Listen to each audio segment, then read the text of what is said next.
Hey guys, Professor O'Kane here. Today's interview is with multi-instrumentalist Jenny Clifford.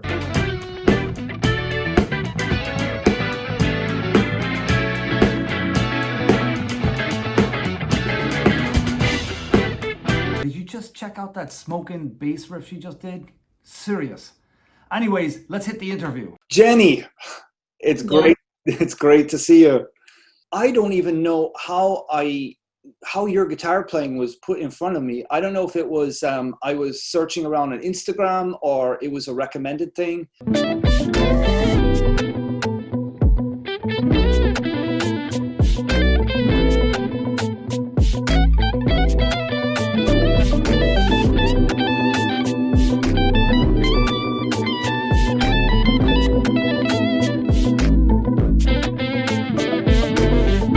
But I was really taken aback by a lot of elements of your playing. But before we get into your playing, first of all, I want you to tell me, I know where you're from, but I want you to tell everybody else where it is you're from. I'm from Scotland. No, I'm from Scotland in the United Kingdom. Fife, if you know Fife, that's where I was born. No. St Andrews is in Fife, but that's not real Fife at all. No, I think that when a lot of people think of professional guitarists, probably the last place they think of is Scotland. Yeah, probably. So I guess I'm just going to kind of work backwards and work forwards simultaneously. So what's it like being a professional guitarist in Scotland? Well, it's pretty good actually. I'm living in Glasgow currently, and that's got a really good music scene. Oh, great. So there's no shortage of gigs and stuff like that. It's quite up and coming for bands and stuff actually just now.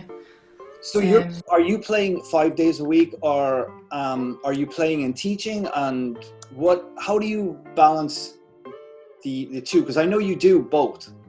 Yeah, I teach and play. I did perform quite a lot before lockdown and all that. So I'd maybe do, well, at least not like every day. I'd maybe like do a few a week. But teaching, I do like 3-4 days. Oh, fantastic. So, and are there a lot of students? Is guitar a big thing in Glasgow? yeah, I think there's never really a shortage of pupils and students wanting to learn. I mostly teach in Edinburgh though, because I came through from Edinburgh from living there like 10 years. All right. So I still have to travel there. Not now though, but because we're not really allowed to travel, so that's fun. It's all virtual then, is it? What I do is virtual. Okay. If somebody was to move to Glasgow, for instance, as a guitarist, could they make a living as just a performing guitarist and be able to pay rent and food and all of that kind of thing? Yeah, I think they could, yeah. There's plenty of restaurants, even like restaurants, they're always looking, and it's like everywhere else. Loads of gig venues here. Maybe not in this climate. Okay. Probably not a good idea. What's the average pay per gig? Ooh, it really is. I don't know, like some gigs you can just get like 50 quid, to be honest. Okay. 50 quid. But usually I wouldn't really accept that anyway. That's an international kind of standard, which yeah, myself and Peter Farrell were talking about this thing where it's like musicians that want to accept 50 quid for a gig, or in the US let's say $75 or what have you, 50 euro elsewhere. It kind of keeps that pay for us always at that level, which I think is actually a big problem. Same, yeah, like undercutting is a huge thing here as well, and people that are more amateur players, so there's nothing wrong with it, but they will accept that because maybe they'll be like doctors or something, and then they do this as a hobby, whereas you're a struggling musician and you need every gig that you can get.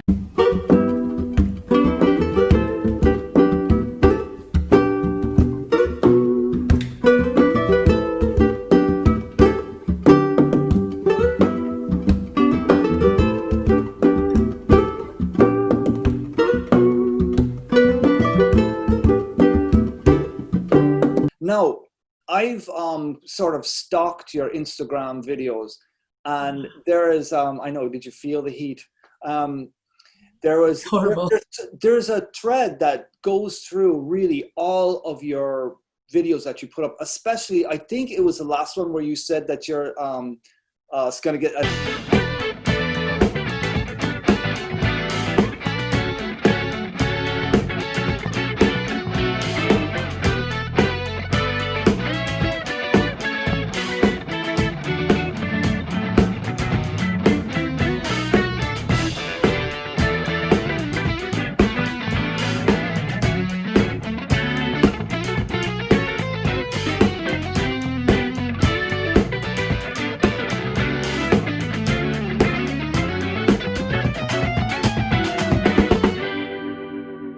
So one of the things that I've noticed that's really that the thread that runs through your playing is that you're a very exacting type of player. Ooh.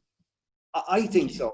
You're a very exacting type of player with your time and with your facility and the way you play the guitar. Like, for instance, if I was going to hire you, I know, without having ever played with you, I really feel that I know that you're going to have the part absolutely down. There's not going to be mistakes. Well, you know,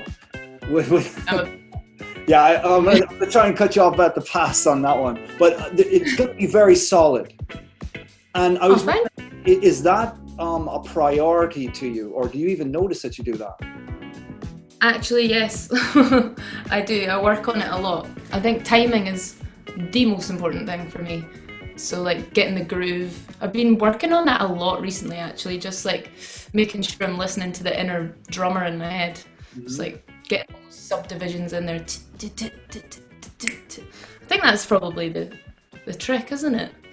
Listening to your inner, making sure they're on point. And he would always talk about your inner clock. Yeah. That's how I always heard it. Like, your inner clock is so important. And I think it's one of the things that everybody still works on. So was that a challenge for you at some point to develop that, or did you? It's always a bit of a challenge, isn't it? Just For me, it is.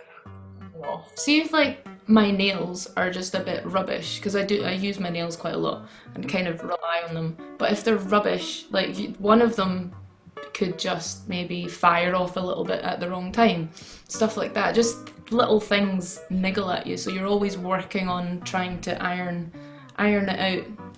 So you're talking about nails, which leads me to the next thing, which leads me to the whole classical thing, which I feel, I have an inkling that you have been involved with to some degree, at least. How did you know that? Yeah, I started with, well, I didn't start my journey with guitar with classical, but yeah, that was my formal training, was classical at uni. So I did a bit of that. But that was back in, went 2008 to 2012. Let's not talk about years now. No, but 2008, yeah, so that was, were you putting in a lot of hours as far as, okay.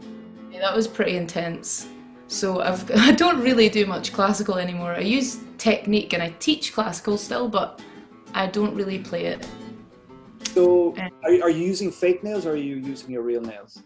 I usually use my real real nails. I could deal with fake nails, but they feel a bit odd.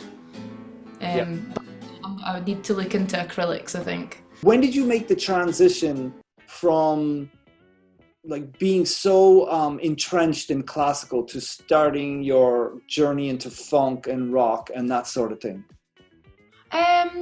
Well, I've always been into it, and I kind of started playing rock stuff. That's how I kind of started guitar. I had an electric and an acoustic, and I just played through these old magazines that my dad had.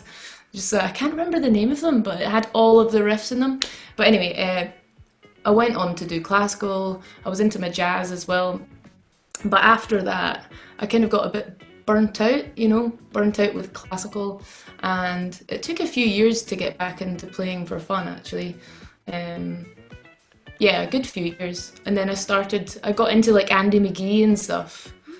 I thought, oh wait, their finger style, like they can play with their fingers and make it funky as well. And I've always liked funk. I've always liked kind of jazz harmony, and so putting it all together was really attractive. So that probably got me back into it. So Yeah, you percussive. learned Andy McKee actual transcriptions? Like, did you learn? Uh, I usually do it by ear, to be honest, like, or maybe use ear and like video, and if I can find a transcription, yeah. Like for the tappy stuff, Yeah, I would have to look. seriously, It right? Like very hard. is, isn't it? It's mental. Um, so I noticed in the solo that you did on, is that the last thing, the thing with the Adidas uh, sponsorship thing? Um, That would be quite. would that be the last video that you made on Instagram or no? I think I did Pony by what's his name? What's his name? God, what's that actual Genuine?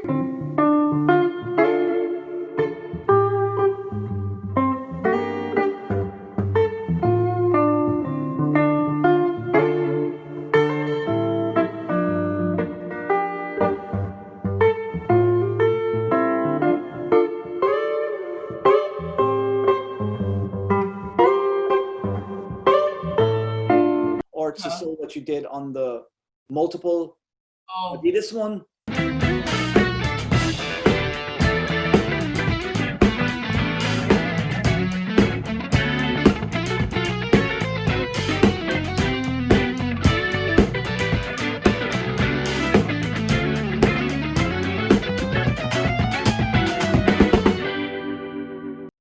But I was thinking like, oh, you're doing your jazz homework because it sounds like you're like harmony, like that kind of thing. So have you done a lot of jazz transcriptions, and were you heavily entrenched in jazz as much as you were your classical stuff? Yeah, well, I've done a lot of jazz recently because I'm in this duo called By June, like the month, Yeah. and me and a singer, and we started off doing it for Music in Hospitals, which is just like this Yeah. charity that works in hospitals and care homes and stuff. So we wanted to do something jazzy, so we started off with loads of jazz traditional tunes and stuff, and I think that was really good for me because obviously having to do solo guitar accompaniment as well, and then doing like jazz solos with no accompaniment. So At some point, you must have studied single note improvisation from jazz players, right? yeah, well, yeah, I'd maybe transcribe solos and stuff. Mm. Usually by ear and stuff, but yeah, I didn't really have much formal education with that apart from some at uni. I did like a couple courses at uni, like modules, and then most of it was just through YouTube and stuff. YouTube and yeah, looking stuff up, Googling it.